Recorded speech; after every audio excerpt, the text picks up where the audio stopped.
Sobat-sobat Supers, aku Ninda, si monyet yang lincah dan cerdas, siap menemani kalian menjelajahi dunia energi yang super seru.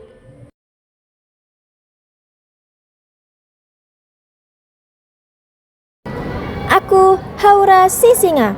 Tenaga angin itu ternyata lebih kuat dari raunganku loh.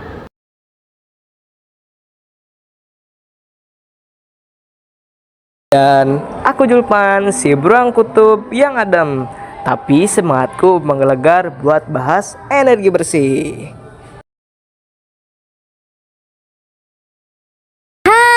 Aku Naya, si penguin yang kece. Siap nyelam bareng kalian ke dunia PLTB. Dari angin yang berhembus kencang sampai listrik yang nyalain lampu kamar kamu, semuanya itu ada prosesnya. Hari ini kita bakal bongkar rahasia transmisi energi dari PLTB.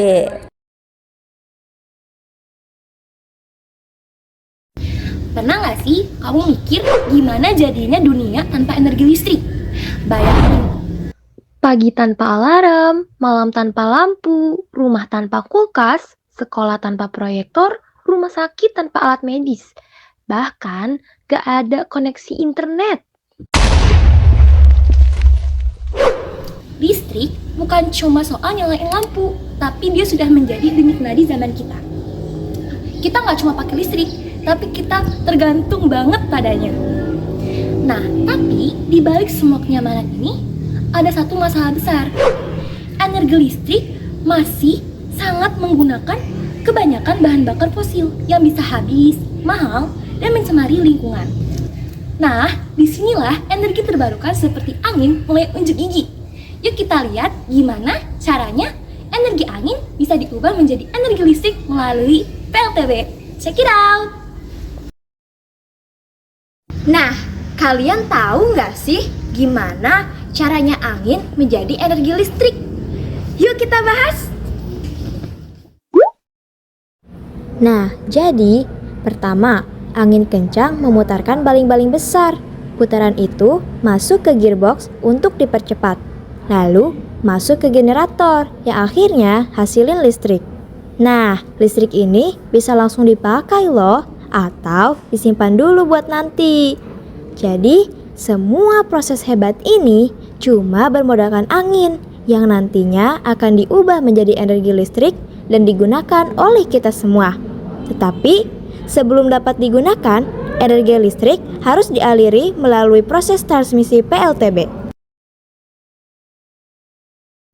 Nah, setelah energi listrik dihasilkan, prosesnya masih panjang nih teman-teman untuk listriknya sampai dan bisa digunakan di rumah kita. Proses ini dinamakan transmisi energi listrik. Mau tahu bagaimana proses transmisi energi listrik dari PLTB ini? Yuk kita bahas. Nah, transmisi energi listriknya dimulai dari PLTB. PLTB mengasihkan listrik lalu disalurkan ke gardu utama. Nah, lalu naik ke menara-menara tinggi dan akhirnya masuk ke gardu distribusi. Di gardu distribusi, di sana tegangannya diturunin nih teman-teman supaya aman buat masuk ke rumah-rumah kita. Dari tiang listrik, kabel, sampai akhirnya kita nyalain saklar di rumah dan lampu pun menyala.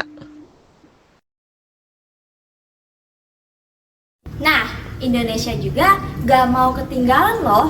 Ada beberapa PLTB yang tersebar di beberapa wilayah di Indonesia. Nah, Indonesia punya PLTB Sidrap di Sulawesi Selatan. Jadi yang pertama dan terbesar di ASEAN dengan kapasitasnya yaitu 75 MW. Lalu ada juga PLTB Jeneponto yang ada di Sulawesi Selatan, lalu PLTB Tanah Laut yang ada di Kalimantan Selatan, PLTB Samas yang ada di Yogyakarta, dan PLTB Tolo yang berlokasi di Sulawesi Selatan.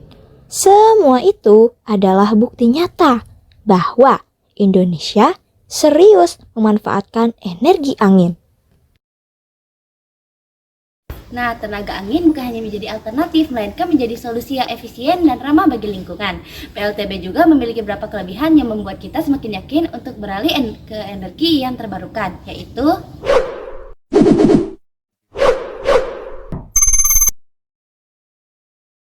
Yang pertama, ramah lingkungan. PLTB menghasilkan listrik tanpa emisi gas rumah kaca selama pengoperasiannya. PLTB juga membantu mengurangi ketergantungan pada sumber energi yang tidak berkelanjutan.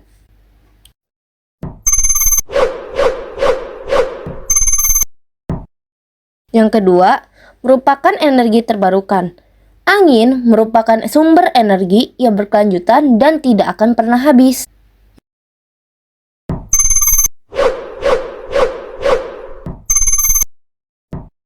Yang ketiga, pemanfaatan lahan yang efisien. Meskipun membutuhkan lahan untuk mendirikan turbin, namun luas lahan yang diperlukan relatif kecil dibanding dengan pembangkit listrik lain yang berkapasitas sama.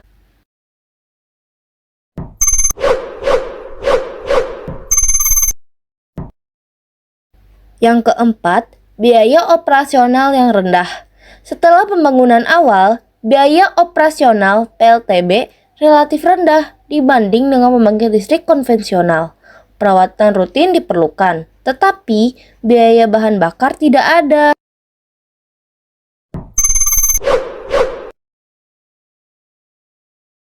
Tapi ya, angin itu nggak bisa diatur. Kadang ada, kadang hilang. Kalau anginnya terlalu kencang, turbin bisa rusak. Harus hati-hati banget. Nah, selain itu, biaya bikin PLTB itu besar teman-teman. Nilainya miliaran sampai triliunan rupiah. Belum lagi perawatannya yang juga gak murah. Kadang juga ganggu ekosistem sekitar, kayak suara bising buat hewan. Tapi tenang, semua itu ada solusinya. Sekarang udah ada sistem kontrol otomatis buat ngatur kecepatan turbin, jadi bisa lebih aman. Terus, teknologi penyimpanan energi juga makin bagus, kayak baterai raksasa yang nyimpen listrik saat angin lagi kenceng. Desain turbin juga makin ramah lingkungan, lebih senyap, dan gak bakal ganggu hewan sekitar. Bahkan, beberapa negara udah pakai turbin terapung di laut biar gak ganggu daratan.